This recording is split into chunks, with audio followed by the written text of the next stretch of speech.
Hello, and welcome to our show, Midwest Weekly, starring myself, Hairwiz, and my co host, CLT.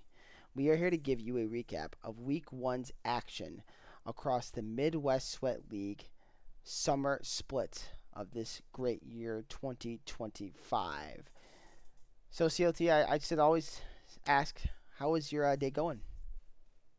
It's not too bad. So last day of the work week, so I can't complain.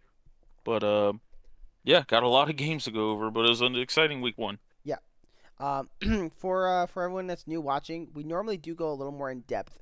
We're on a bit of a time crunch, not some stuff coming up, so we might not be able to go as in depth into these series this week. We do apologize for that, but we still are going to talk about a bit. We want to highlight some players. We want to discuss a little bit about the games, ones that we were able to cast, ones we were able to see, and all that good stuff. So we will touch on every series. I just cannot promise you it's going to be as in depth as you might want it to be. All right. So with all that said, we are going to get into our first series, and that is going to be Coin Flip versus Instinct CK. Now, CLT, didn't you cast the series, if I remember correctly? I did not. I believe this was a the one Arpies casted. This is Archives? Okay. Yep. This was not a recording, right? After the fact? Oh no, this was the recording. My Oh, apologies. this was a recording. Okay, so this is one Yeah, this of the is the ones. one. I went back in and recorded this with no casting just so we could get it out there for our Okay. viewers. Yeah, we missed some bangers for sure. So with that said, yeah, I mean we can kind of still talk about it. I got the the clip up here for you guys. But yes, let's see what you recorded it. Did you catch anything that kind of stood out for you in this game one? Game one, the thing that kind of stood out was the Shen Jungle. For those that are new to the league, coin flip was one of our new teams from last split, and they did make a little bit of a lineup change. They kind of switched everybody around, but Brandino, who we had on the show last split, loves Shen, big Shen enjoyer, and to see him bust out the jungle Shen was quite interesting. I think I've only seen it like one other time in the league, and that might have been two splits ago. But yeah, they're the draft was pretty interesting. Bot lane got off to a pretty good start. They had a pretty clean tower dive to get a 2-for-1 there, and then around the 8 minute mark, it felt like Instinct's laners just turned it on. I think they got 3 kills across all 3 lanes to start to swing the momentum back into their favor. But then after that, you had a really big, you had a lot of team fights started off with this Vi Galio combo, Yeah. which uh, which did quite well overall. But then I still got to note Good Boy on his way. He went insane. I think he ended the game something like 11 and 0, 9 and 0, something like that. Where he just absolutely went crazy. Is Avalon's a returning player? What was his name last split? I think it was Avo. Was it Avo? That's what I'm I thinking believe it. too. If it's the same gentleman, I think it's Avo. Well, 100% they return with their full five members. So he definitely Yeah. name changed then. Yeah, Avo sounds right. Okay. They didn't do any moving around, right? Everyone is in their spot. Looks like Arctic Top. Yeah. Yeah. Okay. So that is Avo. Yeah. Yeah. It's hard to Yeah. think. Instinct has the same lineup. Coinflip has the same lineup. They Just have moved their around. sub. Yeah, just switched around. Yep. Um, Yeah. Matthias came back in, and he came in as a sub last split for Swum, but he was the starter by the end. So. yeah. But yeah, I mean, for me, I like to state I do love the Vi Galio combo. That sounds pretty disgusting, if pulled off correctly. Kind of just skimming over the stats real quick. It definitely looks like Good Boy had himself a game. I mean, kind of disgusting. Clips also popped off, and not discrediting anybody else on the team. You know, they all look like they did very very well. It looks like everyone showed up to play. But those two, the carries doing their job, especially 36% of the team's damage for Good Boy.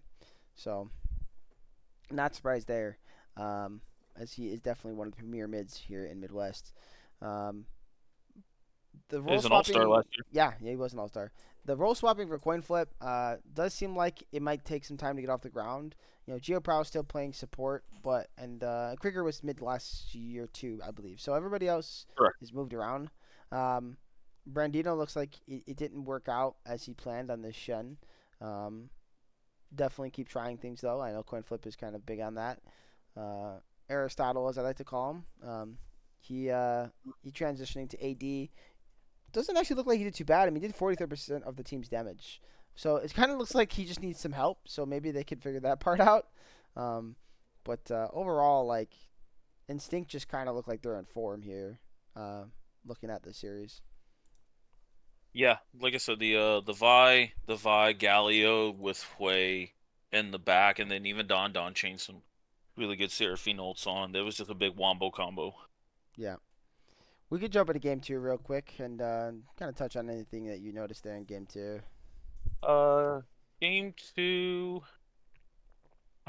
they went back to a little bit of the coin flip special here with the Lux Leona bot lane, and I believe it was press the attack, so the Geo Prow special came out, and it was a much slower paced game kill wise for sure. But Eclipse had a really good double kill at around the 12 and a half minute mark. And that started to bring the momentum into Instinct's favor. And then at around 19 minutes, there was a big, massive Wukong engage from Avalon that good boy also got a boatload of kills off of. I believe he got a triple kill. But after those two fights went in the Instinct's favor, they just kept pushing tempo around the map and just grinding coin flip. They got a bunch of turrets, stacked up a few dragons. So Instinct looked really informed this this series, and coin flip. We know how talented they are, but the role swaps, they, like you said, they just got to get used to it. Yeah, and we'll see if Coin Flip can turn around. For people that are wondering, Coin Flip was the best team in the league last split going into playoffs. They were undefeated. The only team that I know to ever go undefeated, 5-0, and didn't even drop a single game. So in totality, they were 10-0. Um, and I believe even in the first series in the playoffs, they won. I don't think they lost a game in that. So they were kind of on a roll before they finally did lose in semis. Um, but I'm looking forward to seeing what this new version of them is going to be as the split continues. But as of right now, you know,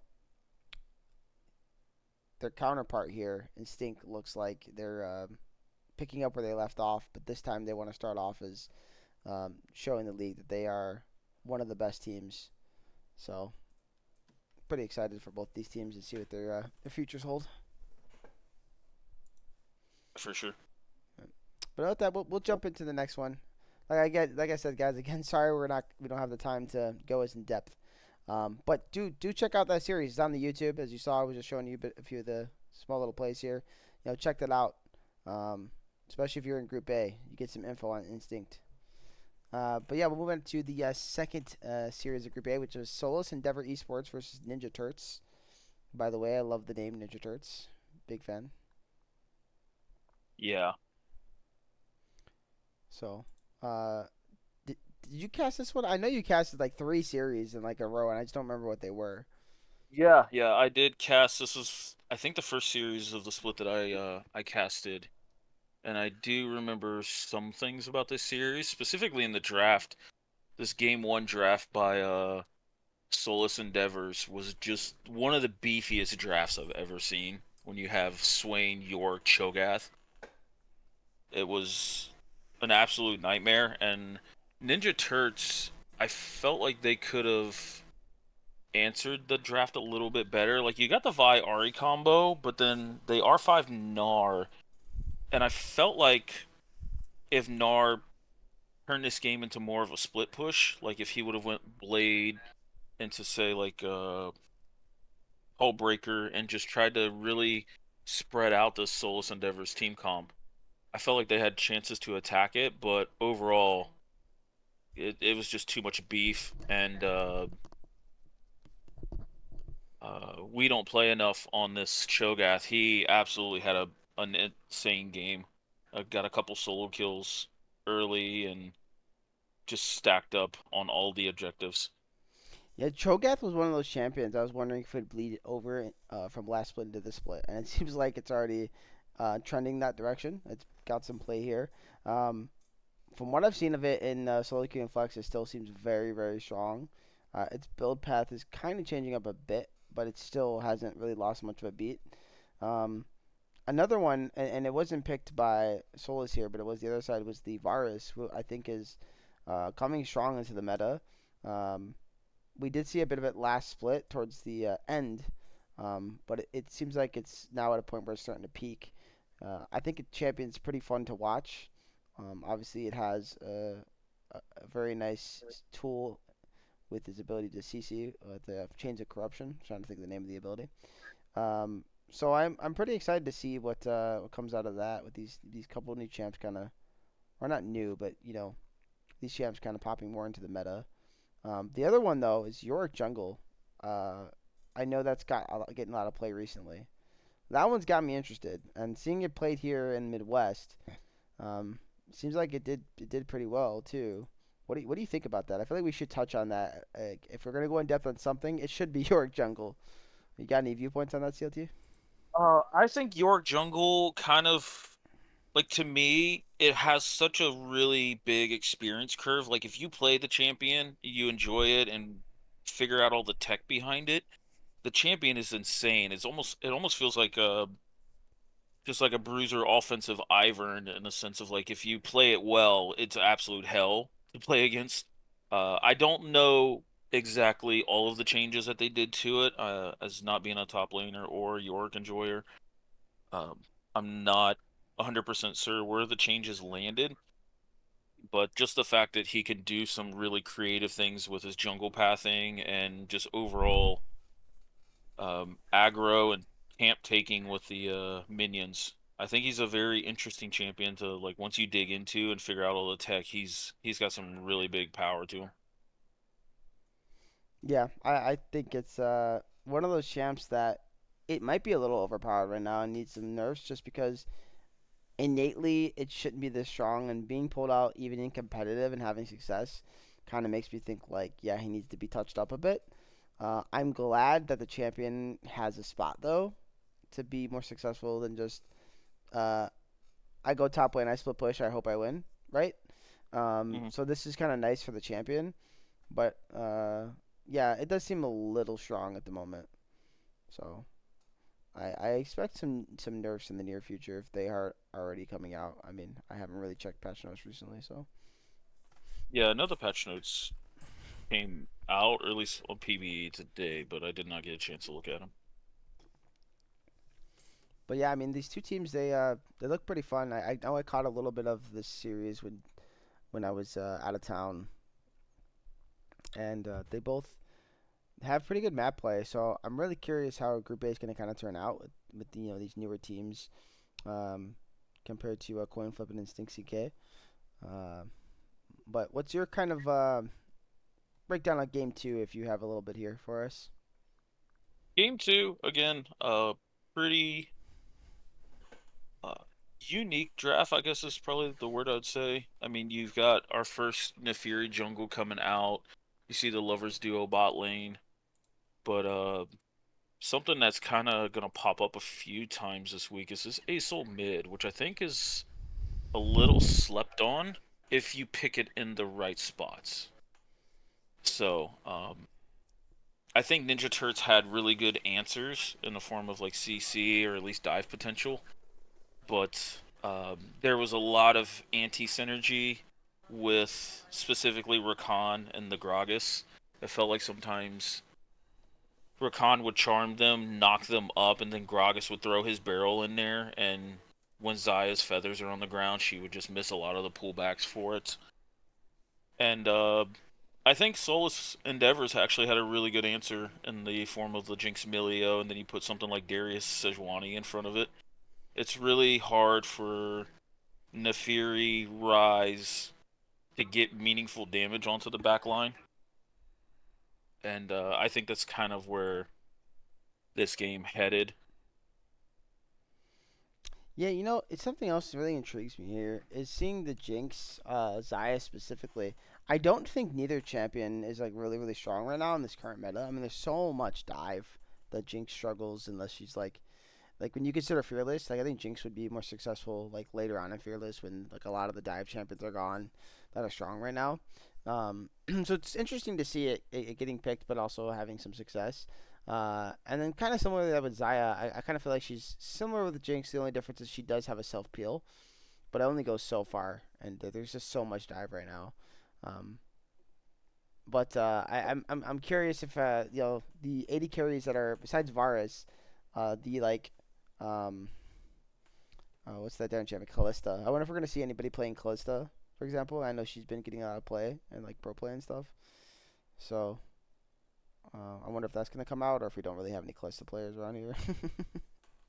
I think it's just that one's a really team comp dependent Yeah, pick. it's pretty tough for sure. Yeah. But it's just something I wanted to note because I was looking at this and it's just interesting to me. What we find in Midwest to be strong and what obviously they find in um, the LTA and LCK and all that are always going to be different, right?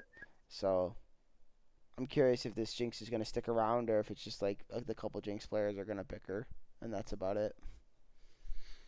Yeah. Agreed. But I think really the big turning point was this top lane matchup.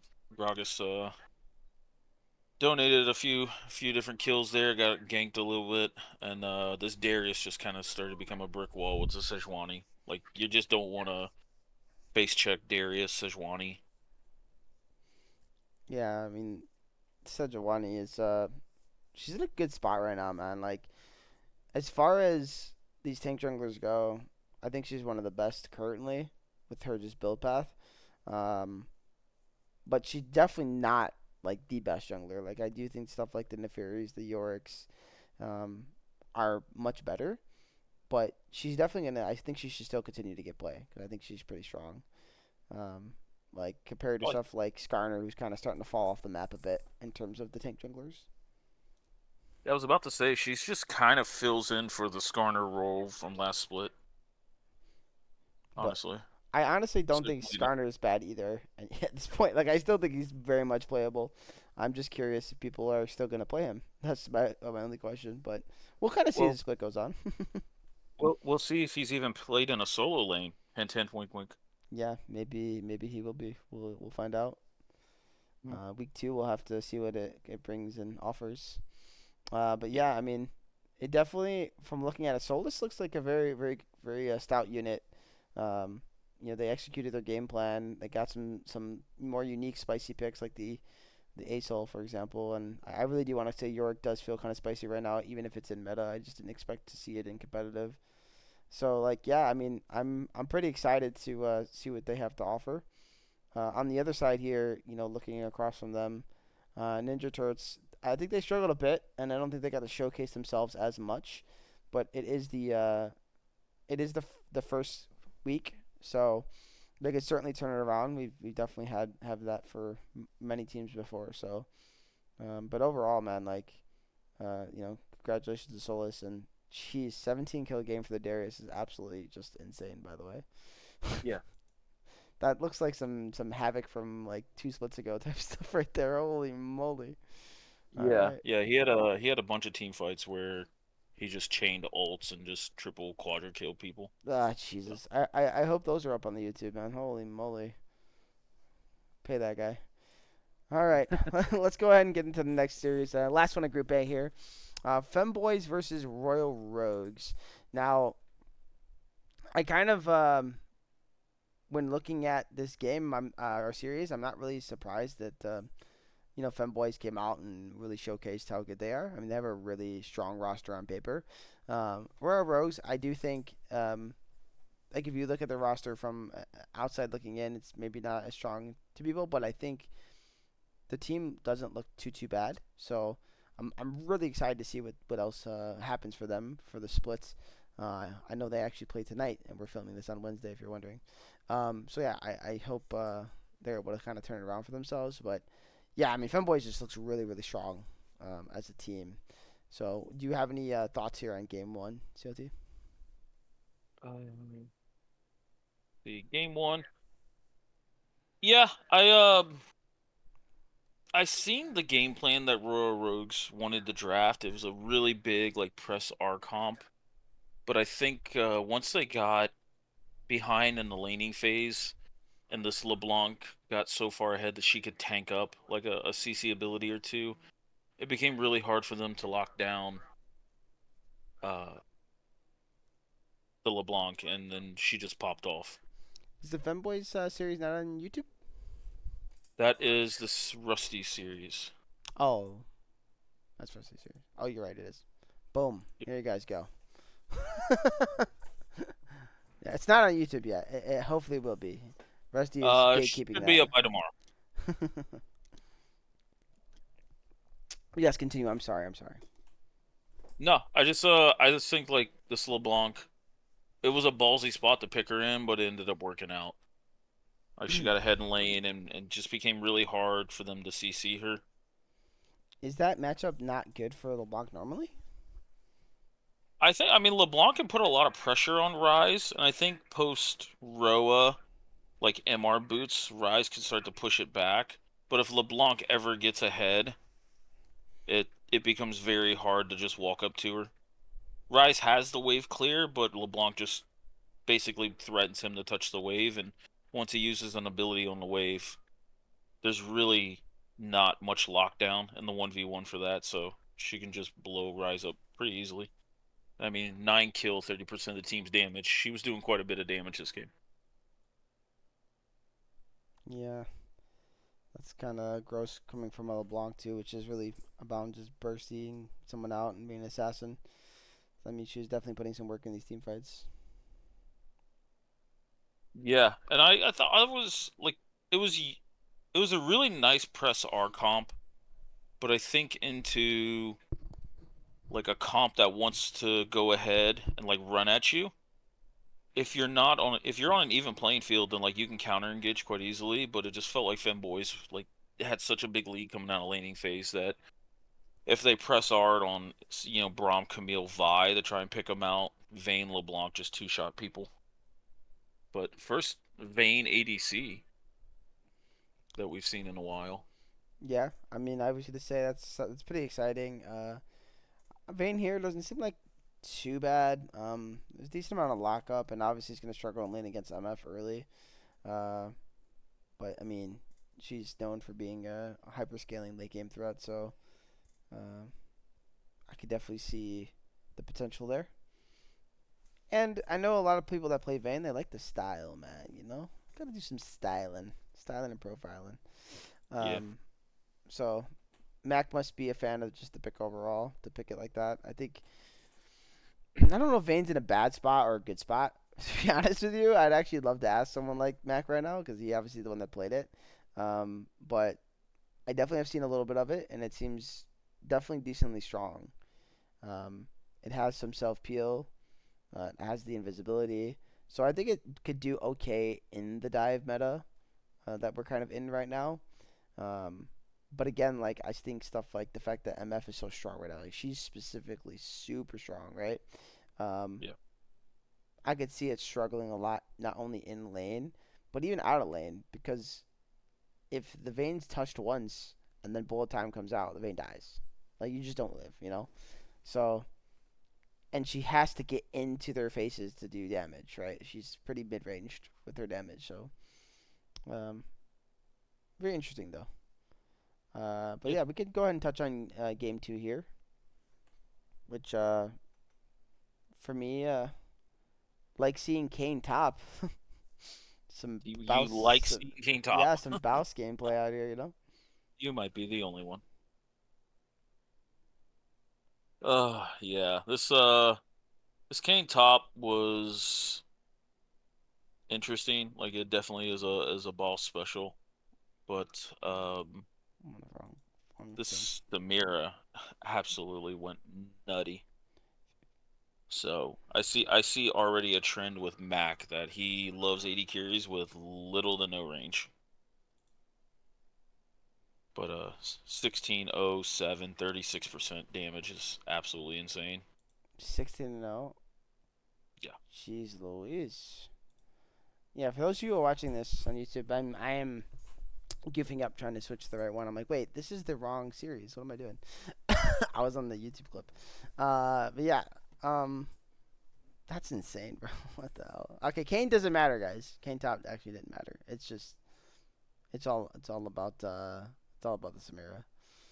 I think that the interesting thing about this is kind of looking at the draft because Samira was picked super early in the draft. She was actually R1, and I don't know if Royal like just kind of blew all the press R champs in game one, and they kind of got gapped by Fearless draft a little bit, or if they just I don't know. It just felt like you could punish the Samira a lot more. I didn't see any Poppy bans. I think Talia was still on the table. Yeah. So when you're R1ing Samira and you're not really punishing it that hard, I think it kind of speaks to you a little bit. So I think if they like see the results of this game and try to go back and replay it, they might have drafted a few more like interrupters for Samira. But yeah, this Samira went absolutely nutty. Yeah, because there's a couple things that can really mess with her. Not even just like dive, but like I believe silence from Cho'Gath is pretty strong here. I mean, she just drops R and he immediately just silences, right? You mentioned the Poppy. Um, I think that's probably one of the better supports to pick there. But I also think like something like Alistar actually isn't too bad. Yeah. And in this game, I think Ali would be pretty strong personally. So Mhm. he's actually another champion that's kind of made a way back into the meta as well. So I think if you're looking to and want to play Alistar, I think you should. But Yeah, there's a plethora of champions that were really had like really good spots on Blue Side Draft. But yeah, they were available, but they didn't want them. Sometimes we don't want them. We just want to play what we want to play, CLT, and you don't have the ability to tell us what we can and cannot do. Okay? hey, Thank you. hey, I'm guilty of that myself. But yeah, so hopefully for our Rogues, they're able to turn around, and good luck to them tonight to if they're able to do that. On the other side of things, Femboys, keep doing your thing. Very dominating week one, showing up here in the Midwest, and look forward to what you guys also have to offer. It's going to be a fun group. You guys got Instinct and Coin Flip in there, so should be a good time. Group A is looking really, really spicy right now. Yeah, it definitely is. Well, now we can jump over to Group B, and we have the first series there, which is Vibe Check versus Cal Poly. I know this was another one we were not able to cast. Originally, I was supposed to. Again, Bori, I am sorry to you guys. Had some stuff going on that day. I didn't really want to do anymore. That's why I didn't get casted. But it is up on the YouTube, so at least there's something. You can thank CLT for that one. He is the goat. So CLT, what is your what is your mindset on this series of returning teams? God dang it, bro, I clicked the wrong button. No, go ahead though. Yeah. My first original thought recording this was, what the hell is this draft? Because in Victor Apple and that whole group of guys there and their infinite wisdom, I'm looking at a Sejuani mid, which for those that have played against or seen Victor Apple, like he loves the Sejuani. He's played it in support, he's played it in top, and now he's played it mid. And I don't really think it was in the worst spot looking at the game. No, wait a Uh, second. Wait a second. I just can't believe what I just watched. Somebody's got the six pack tech or what, bro? He just TP'd on a minion right in front of Afterpack and killed him. You know what I'm talking about? uh, no. Oh, it just popped up. Oh no. He's an enjoyer. Oh, He's an enjoyer oh. of the six pack tech. That's crazy. That guy is so I might funny. I might be clipping that Yeah, just out for the lulls. that's that. That is out there now after pack. I want you to know. You Yeah. died to a freaking TP in the front of The your face. the That is. slowest TP in the world, by the way, too. I wonder if that was on purpose. I need to know. I need to get Like, eyeglasses on the if you pod. take all the channeling in effect, he literally got there slower than just walking. It was just five head, man. It completely wrecked After Pack's mind. Completely Yeah, lost. Didn't know what to do. yeah. Uh, I don't even know where to go off that. yeah, for real. But yeah, I mean, Uh, we could talk a little bit about more, not just about the Search but Vibe Check kind of they're the returning winners. Most of the roster here, right? Let's see who won last split. It was Bori, Poke Archer. Damn, I can't remember. Was CC Star on the roster last split? uh, no, I think he was on the other TK team. I mean, we could look it up. It takes us like 2 seconds, but Yeah. nonetheless, there's at least two members of this team that did win last split, and then at least three members that have won Rory Poke Archer, a split. Relentless, CC Star, and once. Who's once? Is that Tim? No, it's not Tim. Standby. One's a standby. Standby. So CC Star was not on the winning roster. A CC Star was Oh, Bori, Poke Archer, oh, I Relentless, misheard you. Okay, CC Star, and who'd you say and once standby, was? and standby. Standby. Yeah. Okay, so yeah, so CC Star is returning after getting a dub too, getting his nice little ring. I couldn't remember. I Yep. thought he did, but it's just like it's hard to keep track of the changes that these teams be making. Um, Yeah. but yeah, Bori in the jungle now, by the way, too. That's a change for sure. Uh, like I'm trying to speak here, and sometimes the words don't come out with my head. Sorry. He's undoubtedly like one of the best AD carries in the league, and the man said, "Never mind, I'm just gonna play jungle now because AD carry's too easy." So He wants to win this on hardcore mode. That's what he yes, wants to do. yes, he's sprinting it. Um, to see if he could do it. And it's crazy, but it's exciting to see that them changing it up again. They've tend to switch up their rosters and switch up the roles a lot, which is even crazier considering that a version of their team has won the back-to-back splits here. So yeah, it's gonna be really exciting to see Vibe Check, man, because it's Bori, man, my goat, and Victor Apple, my other goat. Yeah. But this game one was pretty competitive for the most part. Cal Poly, even behind like 2K Gold at one point, had was up 2 dragons to 1. But this game was like super bloody for the most part. I don't play Scion like too much, but I'm not 100% sure if like AD Scion's really the right call here. Like I feel like you need a little bit of front line to absorb like the Sejuani Amumu engage, but I still don't think Scion ever gets on top of Kaisa either. So it's it's interesting to say, but yeah, vibe check with a interesting draft. Yeah, and still finding a way to win with it. Also, I noticed that I don't know if it's a sub or not, but I noticed Go Freak was playing support. I cannot remember exactly who their support was last split, but I know it was not Gold Freak, right? Uh, I'm almost 100% sure. Gold Freak was no, the it's captain. Sloppy Poppy, I believe, was the support, and he Also, played AD. he swapped. Okay, yeah, They either swapped or he swapped for a sub. yeah, But maybe. I mean they have a bigger roster. I know Gold Freak was on the roster, yeah. but Gold Freak was the team captain last split 100% and was not Mm, playing. So nonetheless, it might be a roster change. I'm not sure. I would love to ask them and find out. But that's mhm. cool to see another team having some changing it. Brings Yeah. a different dichotomy to the way a team works. So anything to say about game two? I know we kind of were laughing a bit and talking about game one maybe more than we wanted. Yeah, I did not get a chance to cover much of game two. I did see, if I remember correctly, Vibe Check lane swapped the solo laners, and we seen like a Viego mid come out. So that was interesting. Vibe check again, making the drafts entertaining.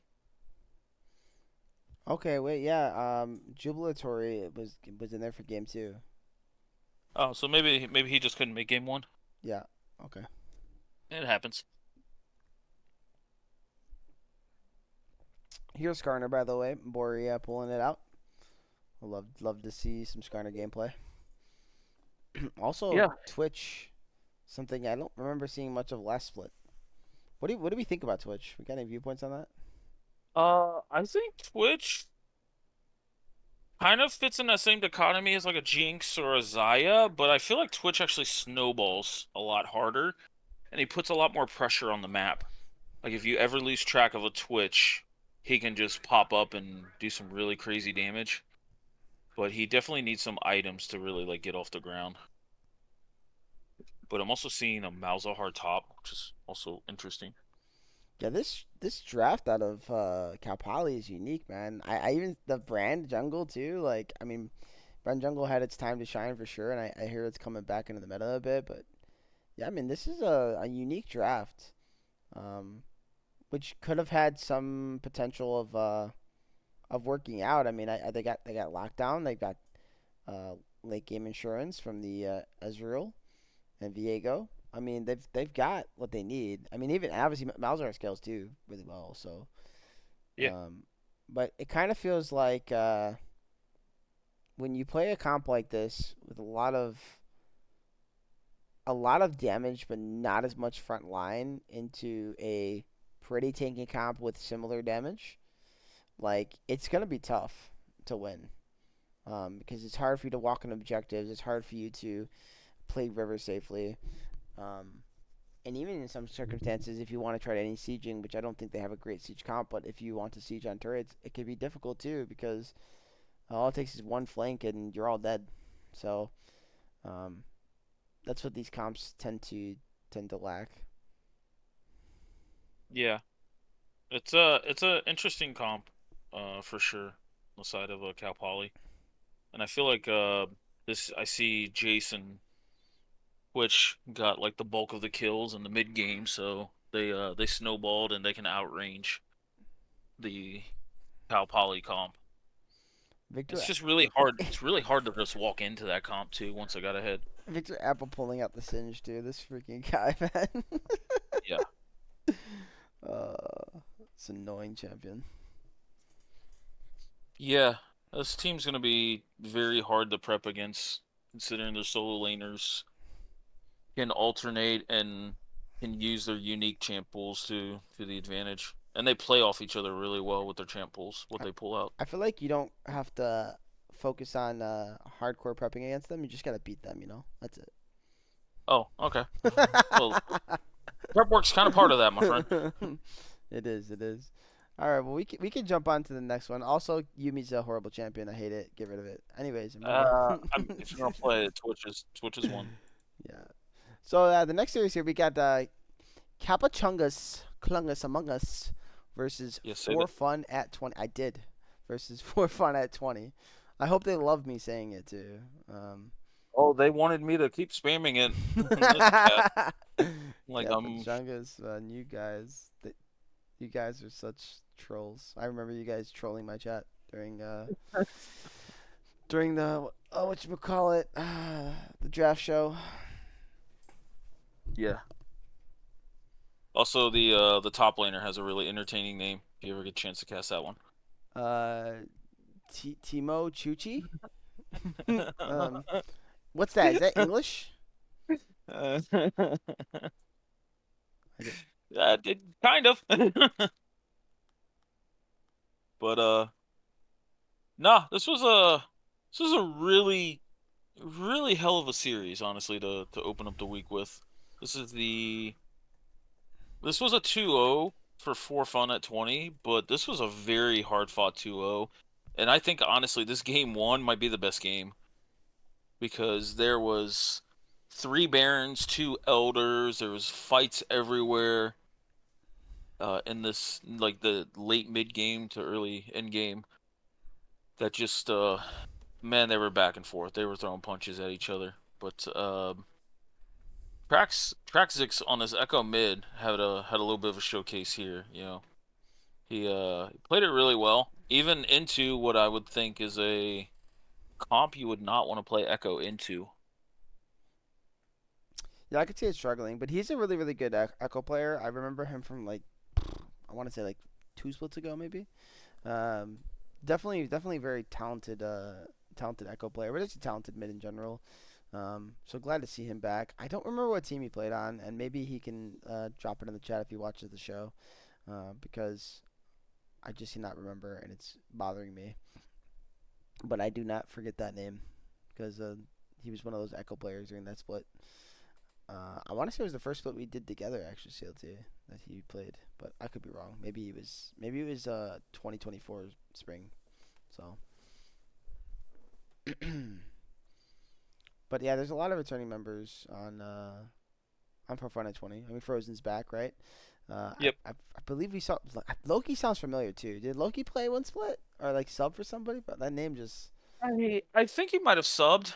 It does ring a bell. yeah. Um, but they had a sub at support since our boy Mage Hand was still out there jamming on tour. And yeah, Frozen kind of turned back the clock, I felt like a little bit in this whole series. Like he had a really standout series. It doesn't showcase like number wise, but they made it he made it quite difficult. Yeah, I mean, I'm always happy to see Frozen having the success. So I'm Uh, glad to hear that. It was fun playing against some Black Split. Unfortunately, we're not in the same group, so we will not be seeing each other this split. Um, I do not know the name. Did they have a name for the Ezreal? Like, I don't want to say anything wrong here, but uh was he? I don't I don't have it either. Yeah, is that? I mean, I don't know. Is that Arabic maybe? Like, I'm trying to figure out, man. That's definitely I not. That's definitely not anything like. It's not Mandarin or nothing like that. I can say that for sure. Those not Chinese lettering. Um, No. I think it is some form of like an Arabic uh like word, yeah. well, if you're watching, brother, please do tell because if I cast a series, I don't just want to call you Ezreal, and I'm not gonna try to say the name that I can obviously not pronounce. Um, but um, but yeah, it's unique and cool to have diversity here in the Midwest. You know, it's just I want to be able to say the names, man. I feel so bad. I'm just like the Ezreal going out. You know, that'd be me. I want to be like Minus is popping off on Ezreal. Throwing out an example of a player that plays Ezreal. Yeah. He's one of the few that gets the Ezreal pass. What what was the ending of this game then? How long did it go? 50 something minutes? Like I didn't even check. No, I Oh, it was actually looking back at it, I don't think no, it was the 30. second game was the game that had the multiple elders Oh, okay. and steel, so I do apologize for that. But no, this I think once Traxix got unlocked on this map and even Cho'Gath got a few kills underneath his belt, they just started stacking dragons, and Echo was one of the like major benefactors to Fire Drakes because he has actually really solid AP scaling, and he buys items that enhance it and use it well, like stuff like Nash's Tooth and Lichbane, that just have their own AP ratios that get expanded as well. So yeah, the once they got this fought over some dragons and got the lead, they ended up turning this game around and getting a dub. Nice, nice. All right, well, I'll let you take us in the game too, because that seems to be the one that you really want to talk about, since that's the one with a million freaking everythings in it, barons and elder drakes. So you said again it was three barons and two elders. Yes, if my memory is correct, it was three barons, two elders, which KCA, because I'm not gonna say that name a million times. It's difficult. The LeBlanc actually stole an elder right in front of Frozen's face. That's crazy. Uh, or actually, Frozen might have been dead. I'll give him the benefit of the doubt. But LeBlanc really had good spots in this game. Had some really nice combos and really just put a lot of pressure on the for fun comp. But this Nasus, I think, was so pivotal in keeping him in this game because there was a couple of fights where this Nasus just walked up to the back line, queued him, and they were watching the rest of the fight in black and white.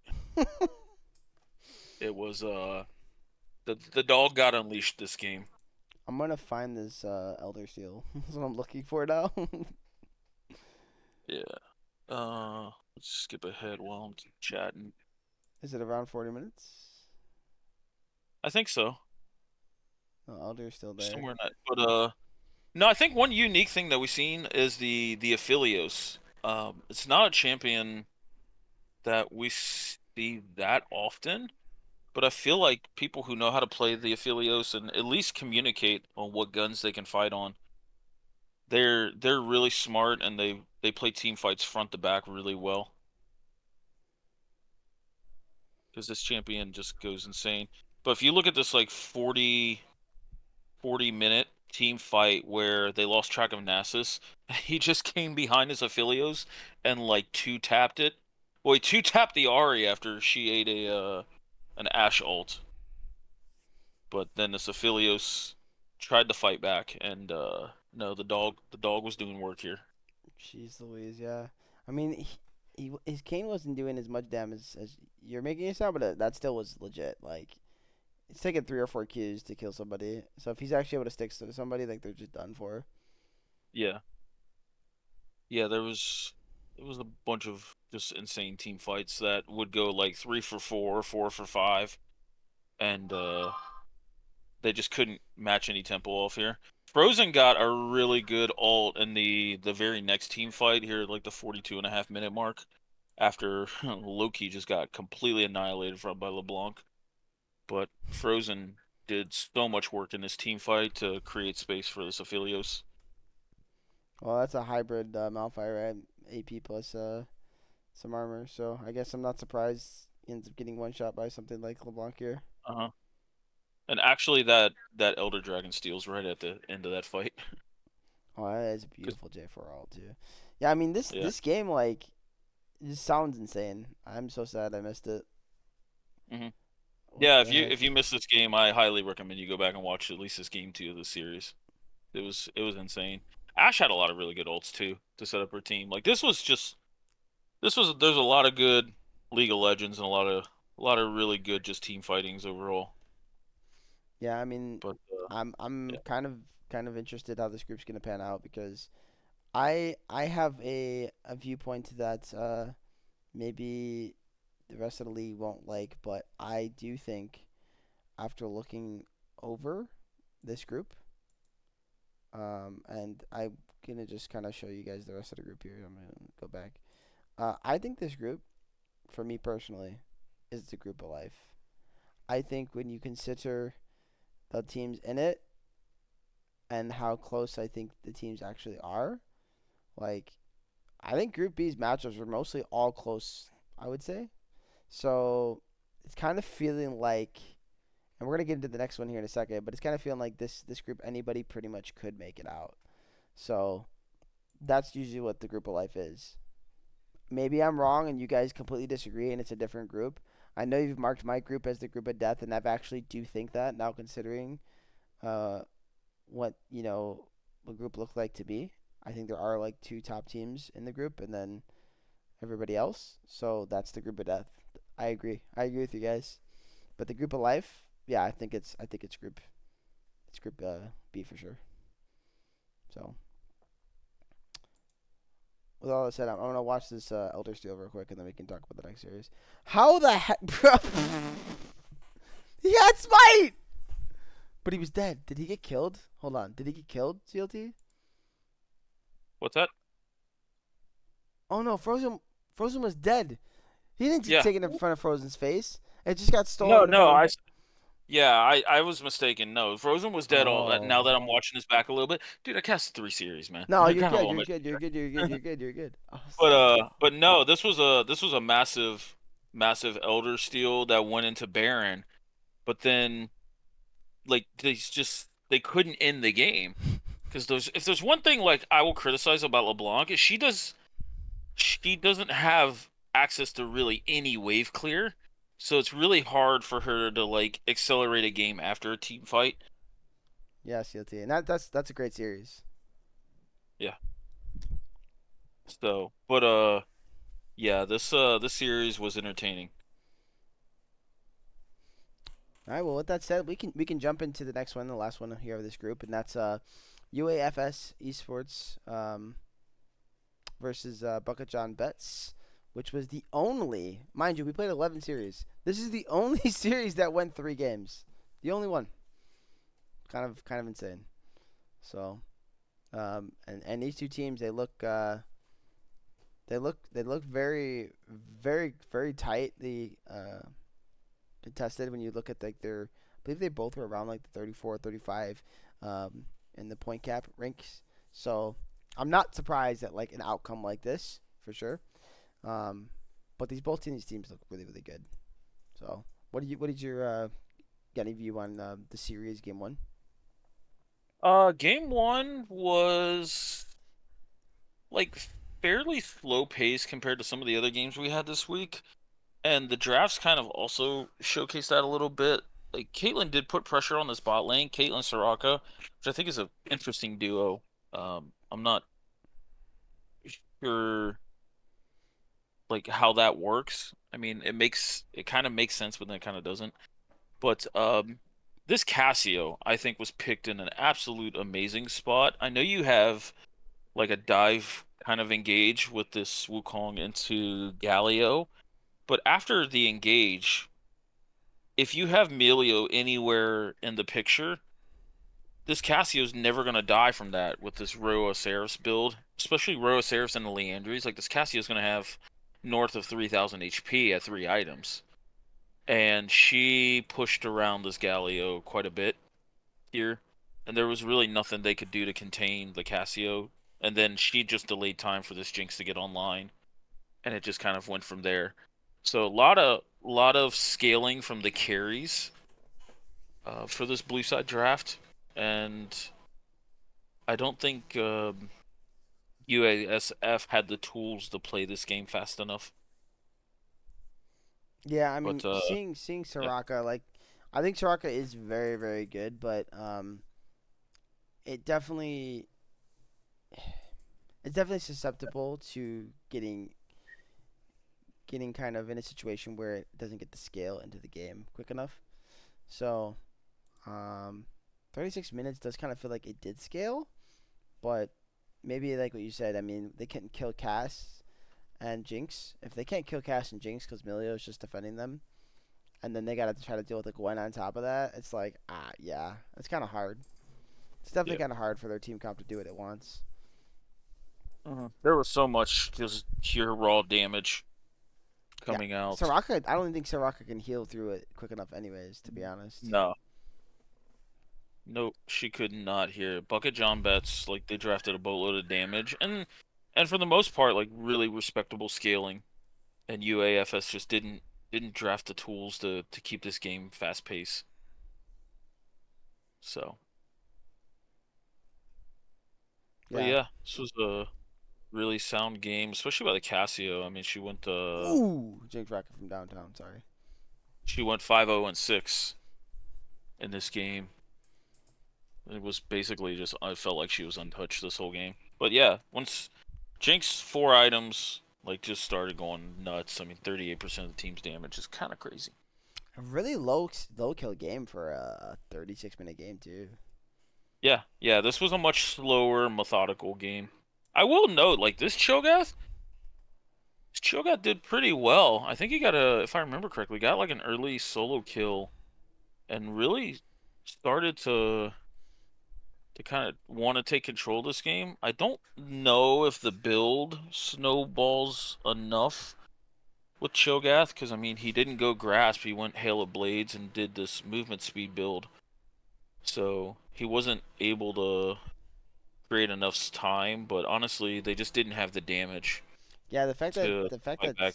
the Cho'Gath did the most damage on the team by like a wide margin is kind of insane to me. Yeah. Um, 35% of his team's damage.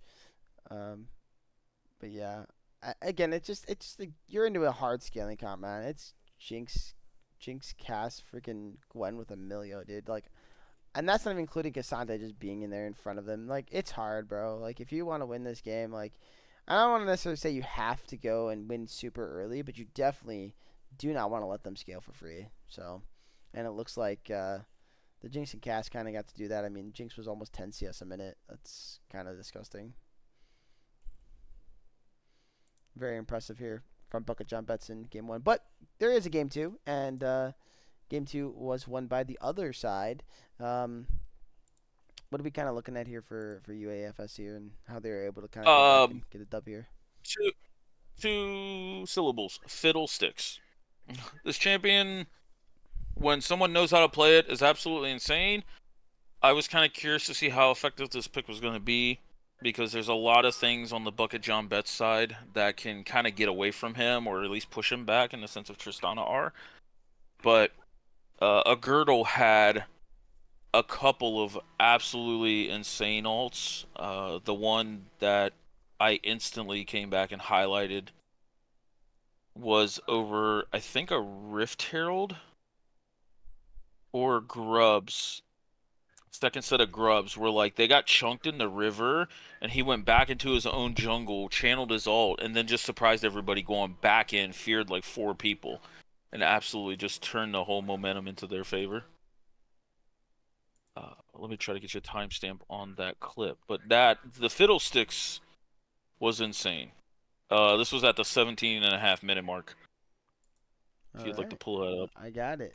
Surprise! There you go. I got it for everybody. My fiddlestick's good. Yep.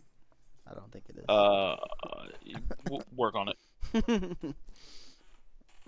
But yeah, Fiddle had a really big impact, especially in this mid game. And after that, UAFS just grinded the rest of the game away. This Azir did pretty well, 4-0 and 8, 23%. Not bad. And yeah, it was just it was kind of an interesting game because like when you're playing against a Zyra like dares you to engage into her, but yet the UAFS didn't really have like the most engage. So Zyra was just sitting there like, okay, walk into me, and UAFS is like, we don't care, we have the lead, you have to walk into us. Wow. And it just it was a really good back and forth game. But yeah, this Fiddlesticks made a really, really big impression. Yeah, that's disgusting. What a play there. Uh-huh. Yeah. I, Also Azir. I love seeing that champion. We play it obviously. Uh, anytime you see it, it seems like it has pretty good success. Anyone that can play Azir well, man, this champion can certainly take over a game. But I think it was a really good draft here by UAFS after the game one loss here. I think Alistar is a great answer into Braum, um, and even Tristana. So really nice job there as well. Uh, Overall, just a really nice comp, I think, and that's what kind of probably led to the victory the most. But certainly, um, vision control for this Fiddlesticks, it's hard to play around, even in competitive, because there are so many small pockets you don't consider, and like that one where he just got that big fear, that was an example of a pocket. So, um, yeah, really, really, really well played there by Bucket John Betts. I'm sorry, UAFS Esports. I apologize. But yeah, no, we can go into game three then. How was game three? What's your kind of viewpoint and take on game three?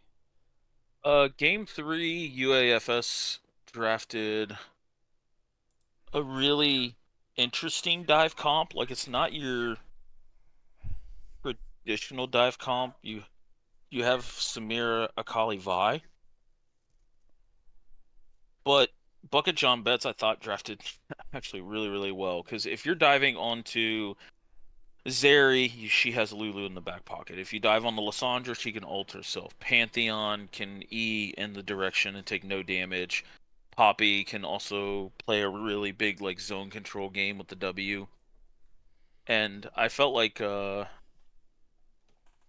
it was the tale of two different comps. Like they both had distinct things that they wanted to do, and Bucket John Betts just had a little bit of a better comp here. Like this UAFS comp needs to get off the ground quickly and hard, and it just didn't. Lissandra's a really good answer to honestly all three of the divers. Yeah, I do like Indo Akali. I think Akali has some skill expression to outplay the matchup, but like in a team setting where you're not just playing for the lane itself and you're playing for team game. Just be able to lock up a Kali when she's trying to go in, and then layer that with like a Pantheon and or Polymorph, or even maybe a Poppy W. Because I mean he's there too, but like my whole point is it's making the Kali's job really really hard to play the game. I think that's like really really just a solid draft out of Bucket John Betts to kind of negate one of, like you said, the divers there, and that's not even including, like you noted, the Vi and the um, Samira. Though I think the Vi, as far as being stopped, isn't, it's not that bad for her. She can still play the game. But yeah, Samira and Akali, it's pretty rough. Yeah, there was a Kali and or Samir just never found the windows. Like dive would Vi would dive in and she'd be like, "All right, we're diving," and then the other two champs are like, "I don't want to walk close to Polymorph or Lysandra or Poppy W." Like it was when they 5v5'd, it was really hard to play out the UAFS comp. Yeah, I am not surprised. It's hard. I wouldn't want to play Yeah. this game either if I was like Y- a Leeson. Yeah, yeah. I also like I felt like also like you R2 Vi, you R3 Samira, and then you come out of the backside of the draft not banning Lysandra Poppy or any other like disruptors. I felt like kind of was a mistake if you know you're coming out with R4 Akali and they B5, B4, B5 Lysandra Poppy. It's like there's nothing you can do to save that draft in my opinion.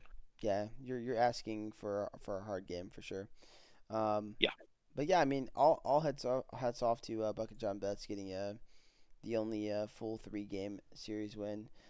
How is Fearless looking in like a full 3 game set here? You think it looks pretty cool, pretty good here for the league? Because we only mostly saw two O's, right? So um, does it feel like it's doing what we intended it to do? Yeah, I think Fearless affects some teams more than others. So it's kind of something I want to watch for going forward. But I think it's overall it's a really nice pick, and I think it forces people to expand their champ pool that extra 1 to 2 champions, Yeah, especially if you get to that second part of the draft in like game two where somebody already eats up a ban on their main and then they're trying to get counter pick and then you banned out their 2-3 or 3-4 champs if they played their second tier in game one. So it really you can really target a specific person heavily when you get to that game two. So that's where I think the big pressure point is for yeah. Fearless. It'll be exciting to see how that plays out as well. But with that said, like I said, Group B looks to be a really fun group. I think it's going to be really tightly contested. So, but yeah, let's move on to a series that we got to cast together, and one we really had high hopes for, and it definitely didn't turn out the way we wanted overall. But it was still a nice showcase from Happy Jellyfish, and that's the Happy Jellyfish versus Scorch series. I think played almost about a week ago now, if I'm not mistaken. It feels like it. That's for sure. But Yeah, yeah, Happy Jellyfish versus Scorch. Scorch being a returning team with two small lineup changes, and Happy Jellyfish kind of being a smattering of a couple of different members who've been across teams, mainly the Sad Jellyfish, hence the play on the name. So we thought this was going to be a really, really big marquee matchup, week one, and Happy Jellyfish looks strong. Like this yeah, was very strong. yeah, this was I don't want to say tough to watch. Like I'm not going to be that disrespectful, but it felt like Happy Jellyfish kind of got all the champs that they wanted to get and never looked back. I mean, we know Rurika's a fantastic RA. Dippy absolutely has an ocean. Mark Cutie loves to play this roaming style. Navis kind of just plays whatever her team wants her to play. So No, I it mean the Jin works great here. By the way, I mean yeah, Jin Jin's works so so good. safe. I mean, how do you dive onto the Jin when you're playing Wukong, Galio, Mordekaiser, and Yeah. Jin's just in the freaking 5 screens over shooting his curtain call at you? You know, so Yeah. it's definitely not free for them. Plus, I think a really underrated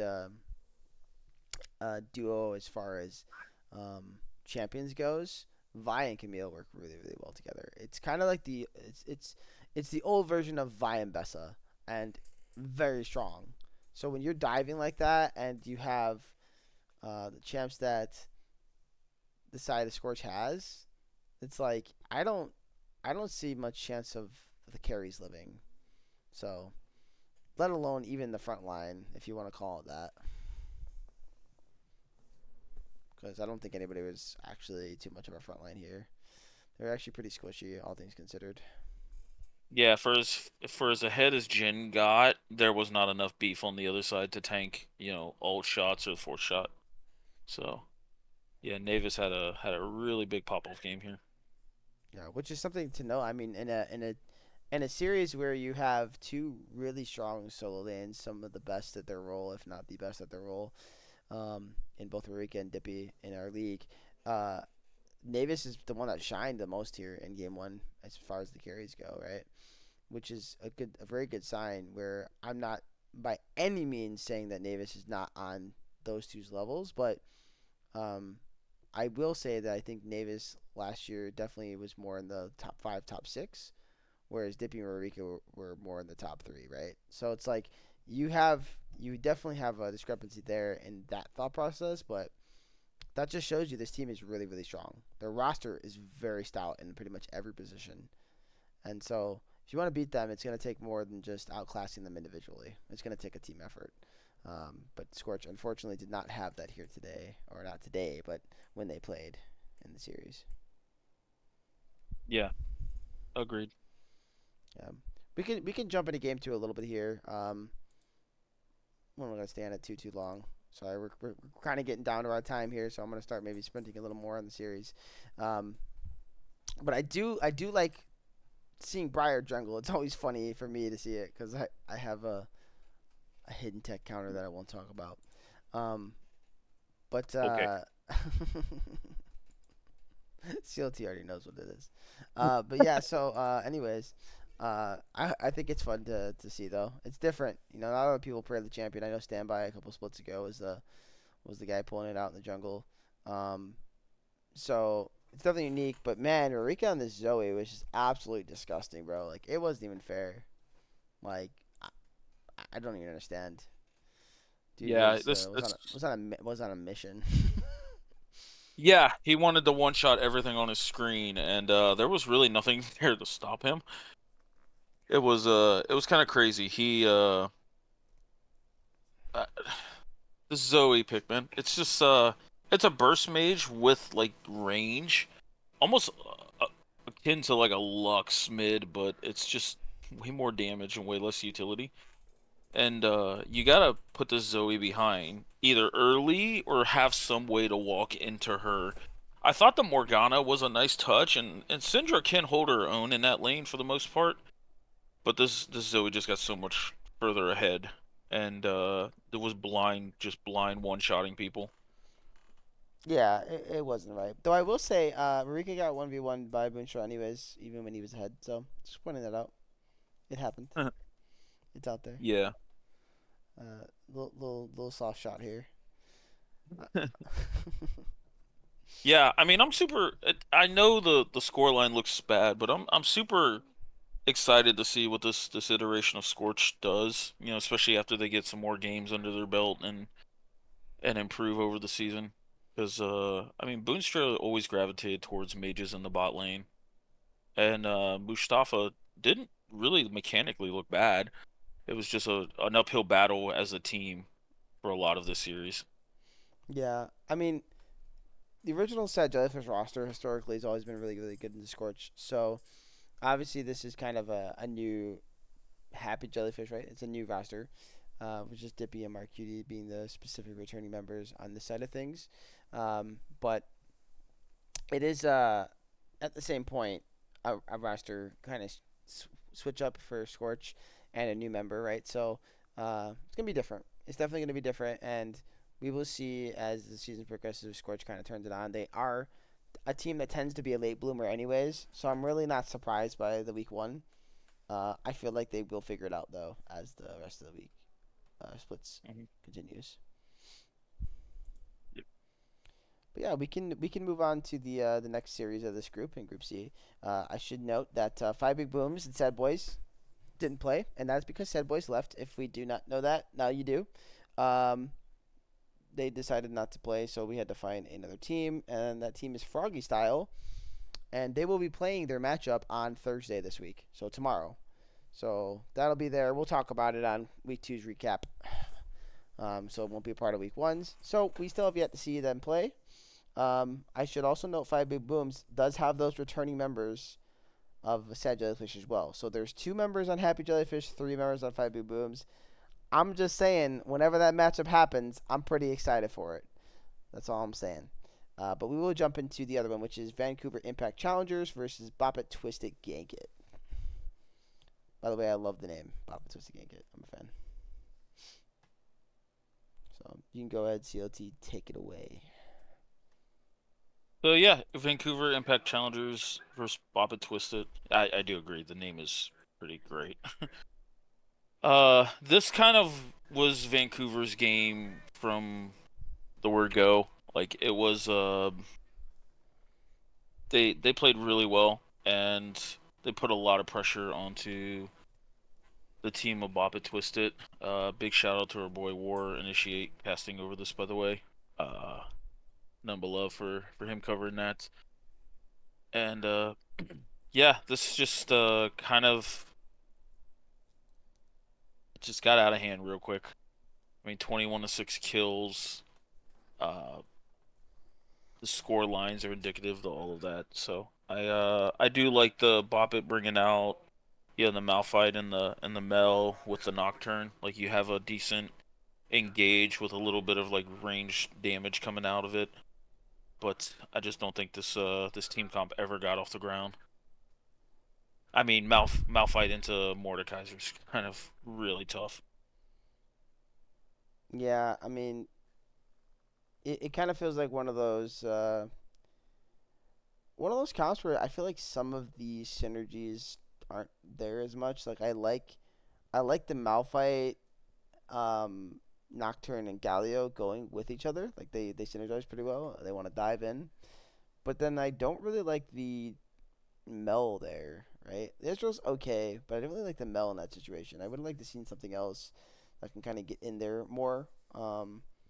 I'm not necessarily saying like on a Kali, but maybe a Silas. I know Silas and Ari is a pretty good matchup, and I think there's a couple decent alts here. Like Mordekaiser ults are actually not bad at all. Um, I don't know. I'm just pointing something out there, but that's I kind of the think only thing I see being kind of an issue.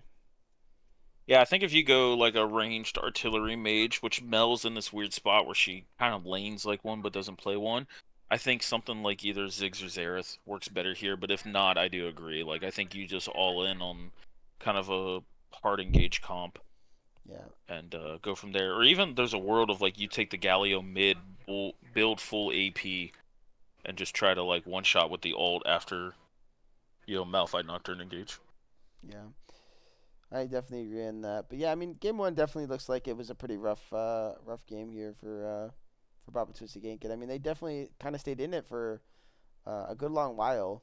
Um, but eventually, Impact Challengers just kind of found their footing, and once they did, it was pretty much over with. So pretty low score game considering things. Like it wasn't a crazy stomp or anything, but it was also a very quick game, 22 minutes. So definitely one of Also, the shortest of the week. Also note, Ari did not go the Roa build here, which I actually think is correct. Interesting. Like All right, yeah. CLT said it best. All right. Well, we can jump into game two real quick. So you want to give your thoughts on game two? Because I have nothing negative to say except I would like us to try not to forfeit, man. Or is this the one that forfeited? Or maybe not. Wasn't there a game that Mm, forfeited? there was a game two that forfeited, but it was not this one. Okay, never mind. Disregard. That's another series then. So then you can go ahead. I thought it was this one for some reason. I don't know why. No, this one was a much closer game. Just even looking at the numbers, I did not get a chance to really deep dive into this game, but it looks like Boppet kind of played. I don't want to say like an easier comp. I mean, it is an easier comp with the exception of the Lee Sin, but I mean, 8 kills, 32% of his team's damage. I mean, he had to have known what he was doing on this Lee Sin to put up those kind of numbers here. But the Vancouver Impact draft here looks like they had a lot of answers overall, even just lane for lane. You got Trundle in the Cho'Gath, Poppy in the Lee Sin.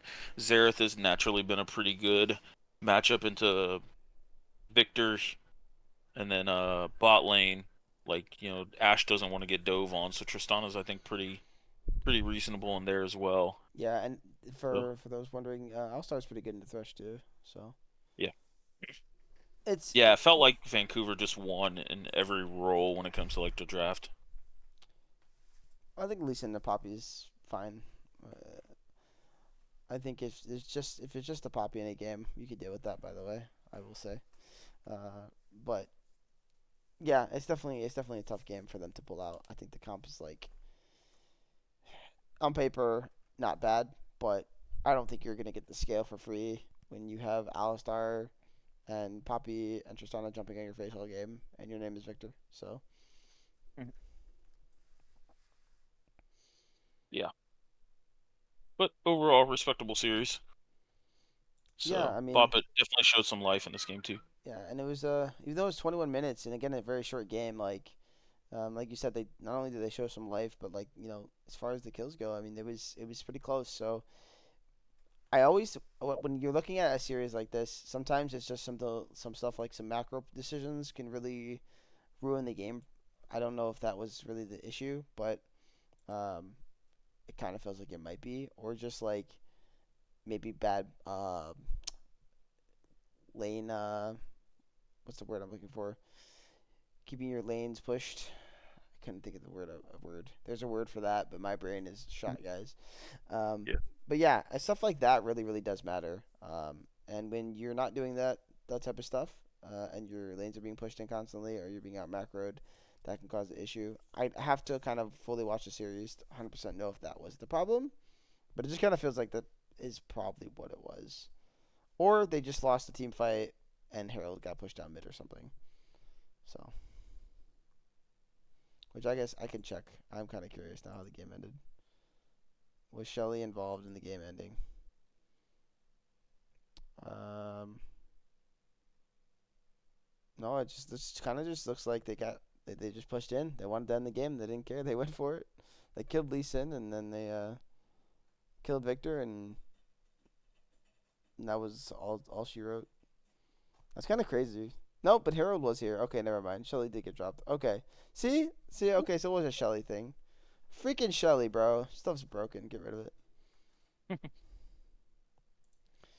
All right, but yeah, I'm looking forward to seeing more of Impact Challengers. And as far as Bob and Twisted Genki goes, you guys played against a pretty good team and definitely showed good signs of life. So the group is going to be tough. It is a very stout group, I think.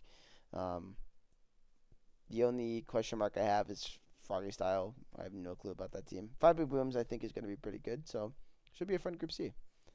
But all right, let's jump into the last group, Group D.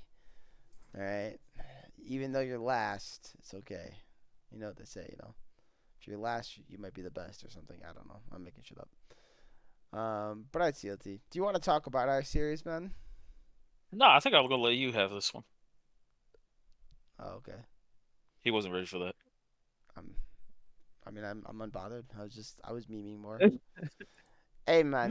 I You we gotta asked. we You gotta asked for smoke. You got smoke. You know what I'm saying? what? I mean, I wasn't gonna back down. Like I gotta. No, I know, dude. I know. Gotta respect it. It's all Ain't love. nothing but love The between our battle. two It's the squads. battle of the mods, guys. It was the battle of the mods. Yeah. No, I think this game one felt pretty competitive. It's just god damn it, Fid Sticks. Yeah, dude. Fidsick was all over the map doing Fidsick things, bro. Yes. For me, if I was looking at it from a team's perspective, he was definitely like the MVP of this game one, um, Yeah. for sure. I know he didn't have as many like assists as I did, but the dude was just carrying the early game so hard. So if you look at the scoreline, you're like, the dude's 7-0-6 on support. He's stealing all the kills. I'm like, nah, nah, nah, nah, nah, nah, nah. Dude was collapsing, bro. He was taking over the map, and I loved it. I love seeing it. Um, so a really good performance from Fid. Um, I think Havoc coming in played phenomenally well for us. He's formerly a Ghost member, so a former rival. It was cool to have him in there. And then that's not discrediting, of course. Zema and Seabass having nice little performances too. So they they kind of felt more quiet here. Like Zema usually kind of has more big moments, but it kind of felt like he had to sit back for once and just kind of chill, which was nice. And then Seabass on the or I should say Xerostaya on the MF was also subbing in for us and did phenomenally well. So very very fun game one. Was there anything for you where you felt like it was a turning point for your team? Um, I felt like during the early game we put up a really good fight, especially like lane to lane. I didn't feel like it didn't start getting out of control until the grub fights, which we kind of just noted Fidsticks was just always first on the move, and he had a lot to do with setting up a lot of plays for you guys. So we could not. We had a lot of trouble like walking into to vision because it just felt like somebody was always there. But we responded well, trading objectives. I think on the second set of grubs we trade for the dragon, so we kind of went split grubs and dragon there. And yeah, it was just overall. I think Breach loves this Neferi top, but I think Havoc had the correct answer to it. And you guys played really well, like marking Shrees and team fights, so he couldn't really get like to your back line. Yeah, absolutely. But I will say Ronan, aka Soup, played really really well. yeah, Jungling here. He's definitely starting to get down the roll a bit, so I'm pretty impressed with that. But yeah, I mean, it's always fun playing against you guys. Shrees is actually a former Small Brain member, so we love to see him competing in the league and being able to play against him as well. And it was a really fun game one. yeah, I'll that uh, it was. I'll jump into game two. Game two. Game two. I think we had a really good plan on what we wanted to do as far as execution here, but we're just still confused. Like, obviously, leaving up a zero to us seemed kind of crazy, but then like again, leaving up the Maokai, right? So we got like all of our champs. It felt like what was going on there, man? Like, I mean, sure. So I remember you mentioned it when we talked before. Like, it was like into Urgot. The theory was like, well, he goes in, he just dies. But I mean, I feel like that's a bit of a like cheesy type move if it works at best. well, I mean, it did work. I mean, Cluzon and War had a 2v2 kill bot lane, and War was actually keeping up with CS, which I thought was kind of the amazing part of that. Not that, they don't know how to play this kind of lane, and War loves to gravitate towards, the Urgots and the Olafs when he used to play top lane and even mid. But I just felt like that duo, Seabass did a really good job just staying safe, especially being the weak side, and didn't really allow the Urgot Senna to punish him as much, and then that just Fidsticks just again kind of just made the map a 3v4. We had a really good start to this game, three buffing you, and thought that was a really good start to the momentum, and then bot lane got a kill, and we were sitting really good in this lane. But I do kind of concede a little bit that the draft had a touch too much scaling looking back at it. But I also don't think we weathered the storm to get to you know, to let our draft get to the correct spot. Yeah, So, I definitely agree. but uh, but It, this was literally the first game all five of us played with like a center Urgot bot lane. They have tried it in I think it was either solo queue or flex, and War was just like, "Yo, what do we think about Urgot Senna?" I'm like, "Well, you know, you guys did well, but you know, let's just see what happens. It's week one. Why not?" yeah, send it. Well, I Yeah, mean, it was a fun series, and you know, I found you and took you out, so and it wasn't yeah. the dinner, but yeah, it was fun. And Soup, you can have all your outsmites, man. Good job, brother. But the last one, I just cared about killing you, and you died because I wasn't worried about the Drake. Yeah. So yeah, GG on the series, man. It was fun to finally get to play each other again. It's been like Yep. what, almost 2 full years. It has been 2 full years actually. Like 2 to 2.5. Yeah, Yeah. yeah. So My and first that was split sweat. before we were even friends, guys. That's the funny part. So Oh, glad. we're friends. Yeah, we're totally friends. Totally, totally. It's fun. Man. But let's jump into Hidden Leaf versus TLT real quick. The uh, the team name that might just be my favorite, honestly, because I'm a big Naruto fan. Yeah, I appreciate the references as well. Man, this series was this Hidden Leaf team drafted like an in-your-face fight comp with this Diana Yasuo combo, and then Alawi being able to just weak side permanently, and PLT got off to a really rough start, and then it just snowballed from there. It this Hidden Leaf team looks pretty tough mechanically. They did all the right things, and the Yasuo Yone roamed quite a bit as a duo to cause hell across the whole map. And then when TLT tried to like 3-man topside, Alawi's just Alawi. I mean, you don't want to like freight train into her. Yeah, and I mean, I'm pretty sure that Alawi likes the matchup into Renekton too. So that's kind of rough, and it's kind of funny because like Renekton's known to be like a weak side king, not a weak side king. I'm rephrase that. He's known to be a blue side king, I guess it would be right, where you pick him. He's great as a blind. He does good. You're fine, whatever. But like, bro, there's this one champion that nobody ever plays. We've seen it like maybe once or twice in the league ever, and it's like the most random champ, but it's so good into it. And I think it's funny to me. I don't know why, but with that being said, like yeah, I feel like Alawi might be better than people realize, even in competitive. I don't think it's bad at all when you think about how it wants to split anyways. You just gotta find a good matchup for it, and I think in this circumstance, that's exactly what Hidden Leaf did.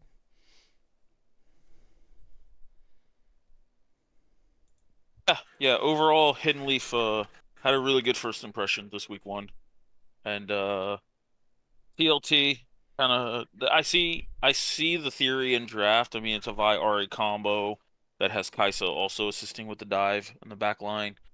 So like I seen the theory and the gameplay around it, but this Hidden Leaf squad looks tough, and they snowballed quite heavily.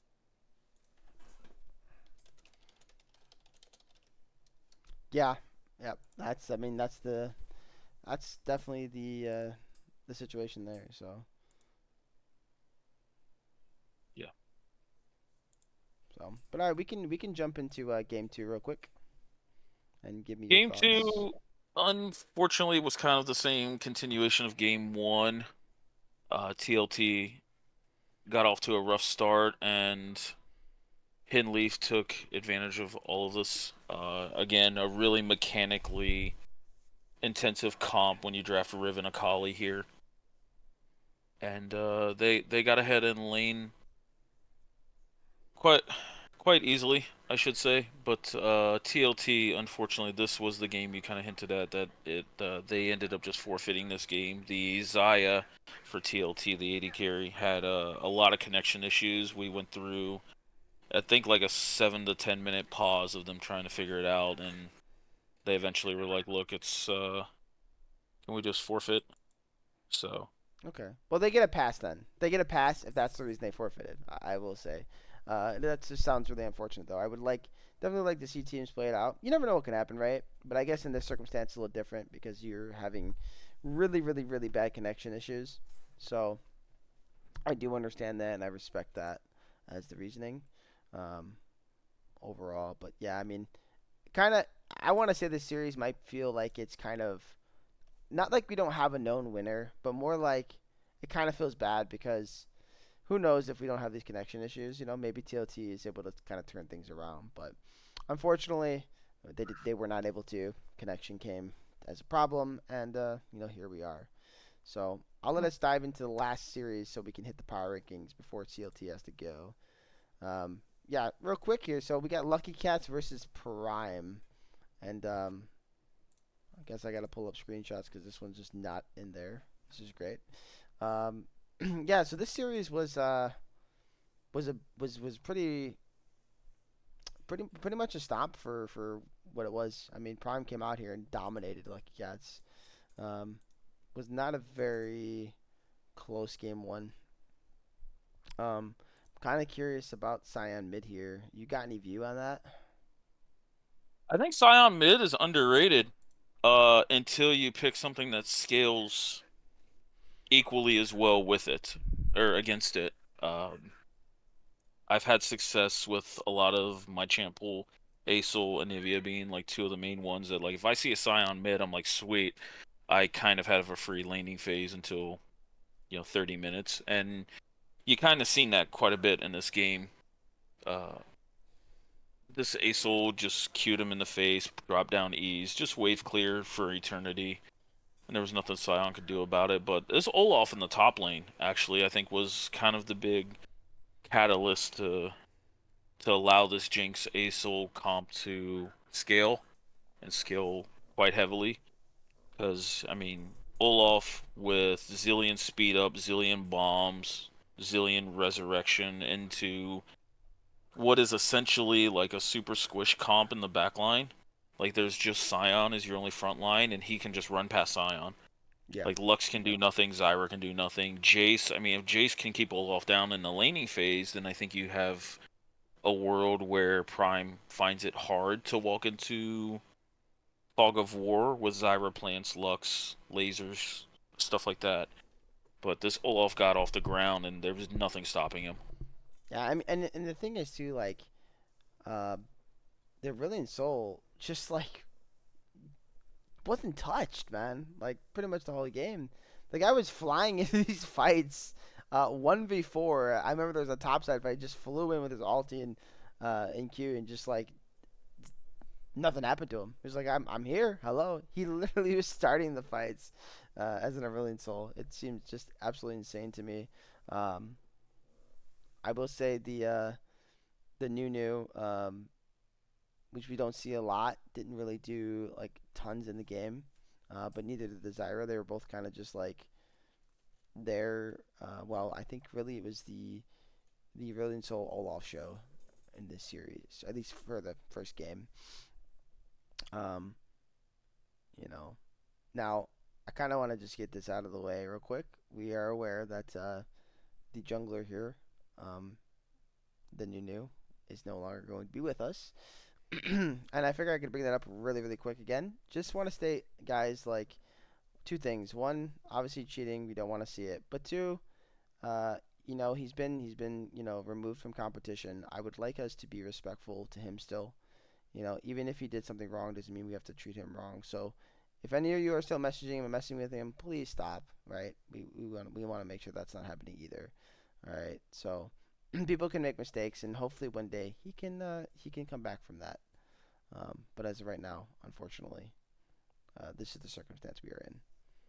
So, but I will jump into game two real quick, and then we can finish up here. I don't have a screenshot for game two. Okay. Well, COT, you got any thoughts before you gotta go on game two? Um, no, just looking at this game too. Again, Prime got off to a really good start and they maintained momentum. But they look strong. We'll see what what happens with them going forward. But they still have a lot of respectable players on there, and yeah, I think they can still make some noise. Yeah, I'm But excited to hear that from what you're saying they are going to be sticking around, and not just kind of blowing up, which was kind of my fear a bit. Like no attack on this Alistar in game two is absolutely just cracked. So I'm just excited to see stuff like that more. Obviously, Svoboda in the top lane, I think was having a really great series, whether he's a Gnar or in game one on the God, I already forgot because my brain's in like too many places. What do you play game one again? Olaf. yeah, Um, yeah, so like I'm really excited to see what Prime has to offer, and I'm actually excited to play against them. They look like a great team, so it should be pretty exciting. And also, I do want to say Lucky Cats. You know, it was a rough first series, but again, like all the rest of the teams, sometimes you have a bad first series, but it just takes one series to turn it around, one game at a time. I liked a lot of what you guys were doing overall in the game, two at least. Game one was a little more rough, um, and also the mid laner on your team. I was calling him Obito, so I don't know if he's also a Naruto fan because it's Nito Obito, but yeah, cool name. Just want to put that out. I'm a big fan of anything that's Naruto, so just putting that out there. But yeah, I guess that's pretty much it. I guess CLT has a few more minutes. I guess he could stick around for a little of the power rankings if he's willing to do so. We I can. gotta go, my friend. Unfortunately, He's gotta go. I'm I have to sorry. solo the power rankings, dude. I don't know if I could do I, this. be- I believe in you, Oh man, I was about to type in the word power rankings. That's how freaking goofy I am. Holy moly! I but yeah, I which but one? yeah, I do gotta go, my friend. So, much love as always to the teams listening to this. We love all the feedback of everybody listening to it, and we'll continue to do this. It's just there's a lot of games. You said, So, where'd you say you left it at? I left it in the champ stats. The bottom tab, oh, it's to the right, which says power rankings. Champ stats. Oh, the one from. Okay, okay, okay, okay. Yeah, yeah, I see you. All So, right, cool, cool, cool. alrighty, my friend, I'm going to bounce. Sounds great. I'm just gonna Much love. much love to you, man. Thank you as always. I'm just gonna show you guys all of the power rankings and make it simple, and we could talk about it a little bit and kind of give you my explanation. Um, so we shall do that real quick. Changing these all to white really quick. Well, I guess we don't have to. Let's do this. I won't show you guys all the power rankings. I changed my mind. Let's start with like the first five teams. I think that seems fair. Okay, let's do that. So here's your first five. You got TLT sitting at the number 24 spot. Babatusi Gankit at 23. Capachungus at 22. Lucky Cats at 21, and Scorch at 20. So for kind of like the best way I can explain it is when I do my power rankings. Um, if you're lower on the rankings, it doesn't necessarily think I mean you're a bad team. That's not really what it is. But I'm going to compare your performance. I'm going to compare that to other teams, right? I'm going to look at what was the level of your competition. I'm going to look at in the future what you've done in previous weeks a bit. Um, and so for these bottom teams, they did go against some decently stiff competition. So I do think that they do get some grace, right? But at the same point, it was tough competition, but they still didn't give like the best showings either for their first matchups, right? I think it's kind of interchangeable between TLT and Baba Twist to gank it. Um, just depends on which way you want to go. I think they both had like I don't want to say I don't know like I gotta pull a battle fight here to remember what everyone's played to a degree. But like so it's Hidden Leaf and it's Vancouver. I think like Hidden Leaf and Vancouver are to me right now kind of similar teams. So that kind of makes me not when I say similar, I just like in power rankings in my head, and you guys will see that. So Babatsusa Genki and TOT kind of falling next to each other. It's it's tough, man. Capachungus, I think you guys played a really close series and was probably the most winnable series of these five teams. But you guys did play against a team who I think at the moment is on the lower end of the 1-0 teams. So because of that, I felt like you guys should be placed a little lower than some of the other teams on this list. And then you got Lucky Cats and Scorch here. Lucky Cats had again wasn't their probably their best showing they want out there, but Prime looks legit. They look like a really good team. Now, of course, we're going to see what Prime switches up here with the replacement jungler. Uh, but what I got from them in their first series, it was pretty lane dominant and pretty good macro control from their team. So, um, Lucky Cats definitely had a test out there for them, and so far y'all haven't passed the test, but there's still going to be more tests out there. And then last but not least, it's Scorch here.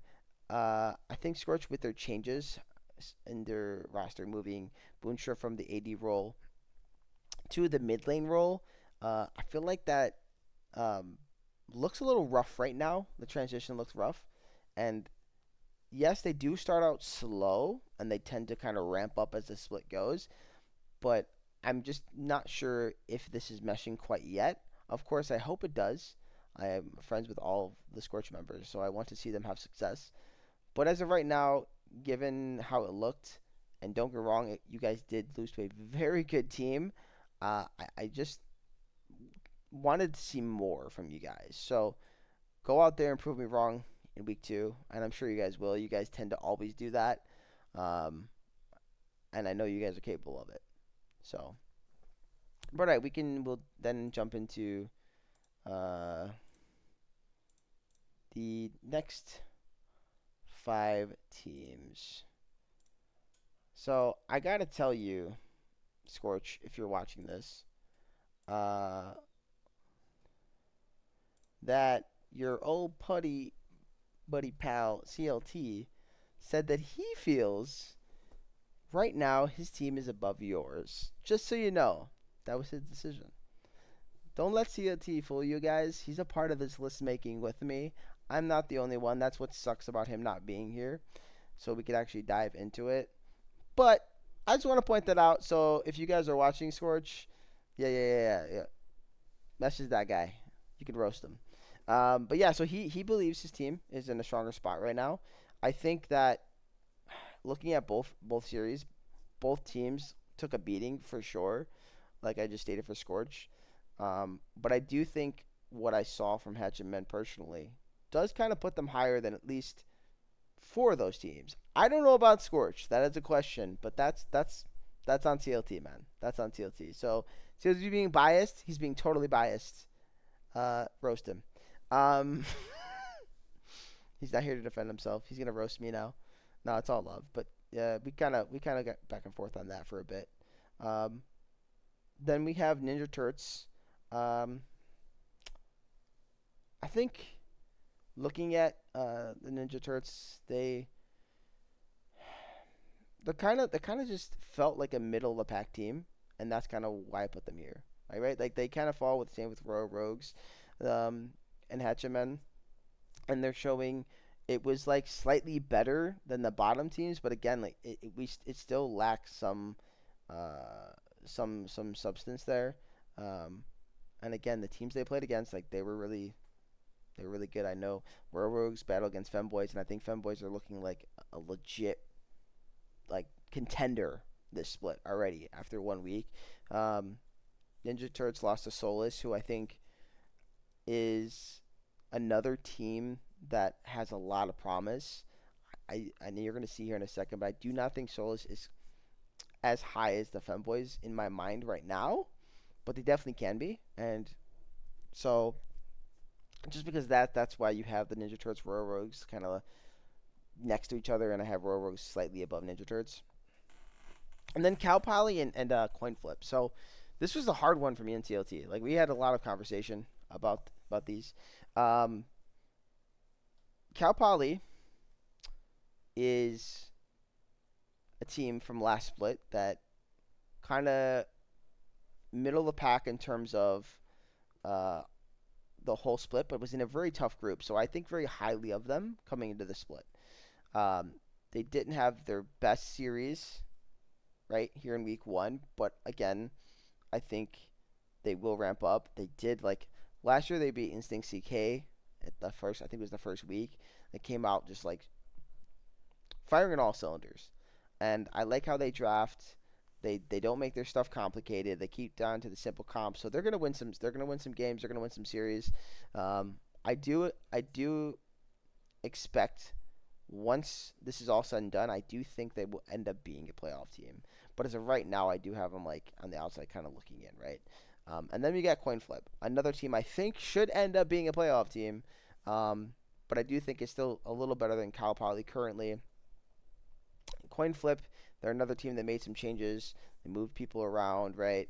And no one's on their same roles, so they don't look as strong since those changes. That's why you got. I'm gonna give them some time to cook on that. Hopefully they figure that out.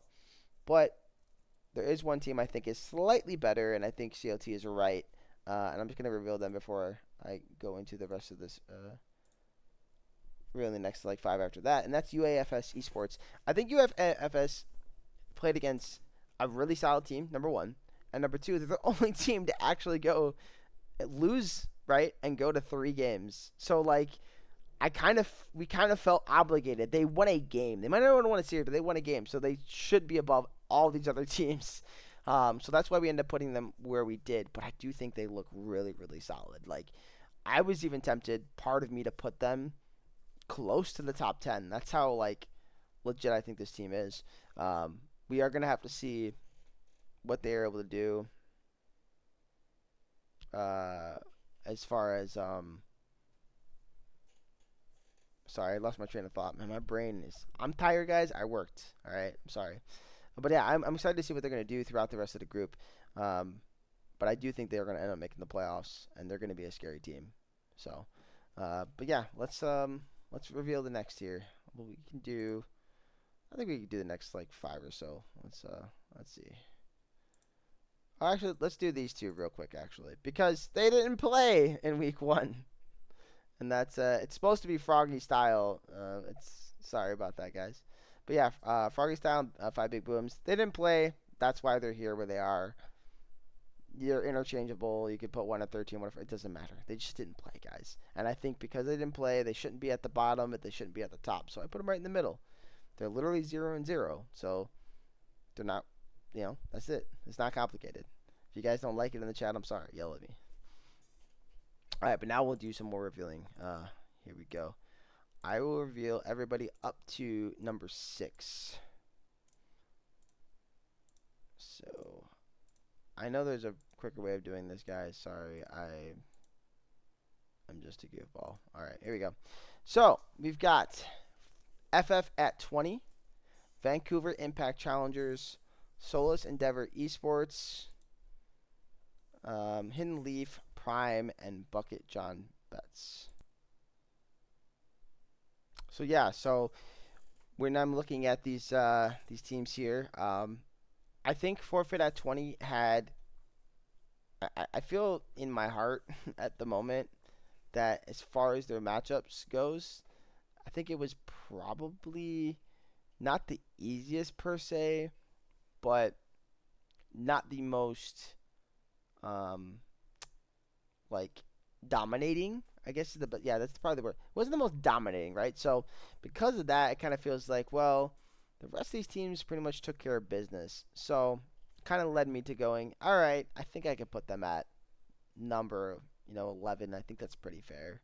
Um, maybe they won't like it. I don't know, Frozen. You tell me, man. Do you think you're number like 5, 4, 3, 2? You let me know. But that's kind of my thought process there.